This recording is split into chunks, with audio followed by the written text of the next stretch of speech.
All right, Dylan, let's check it out, man. So at the finish, here we are. So a lot of good things happening. We're going to work backward chaining, and then we're going to talk about the different chunks and really just hone in on, to keep this simple, the number one chunk that you need to focus on to get the most bang for your buck. So right here, a couple things I really like. I love the angle of the torso into launch, fantastic. I also love this pronation bump that you have, because that's the body's way of being able to protect itself. Thumb down, getting that little bend to keep from hyperextending. What happens to you is you go ahead and you lose that, which is a lack of strength, and it's also a little bit of a mobility or a movement pattern issue, And so that's that hyperextension that you feel, and that bang is going to put additional stress on the posterior elbow and then your rotator cuff, especially as you continue to climb and look to gain velocity. Your body's going to respond to your brain, and your brain's wired for survival.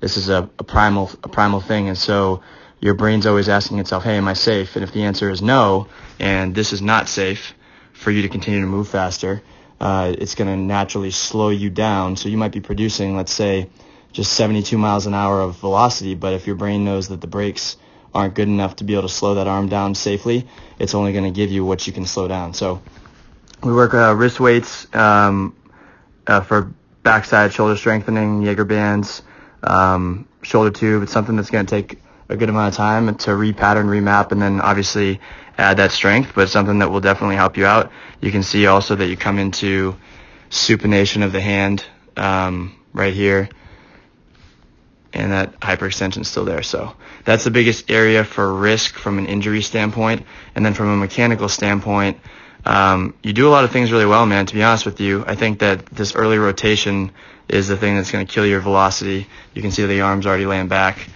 right here at stride foot contact. Ultimately, we'd like to see that scapula on the throwing side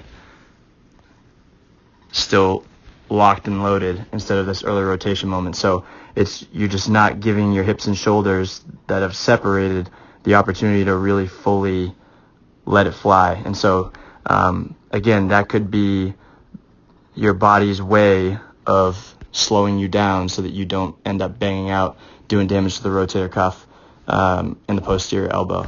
But overall, this is fantastic. Your external rotation, your shoulder is fantastic.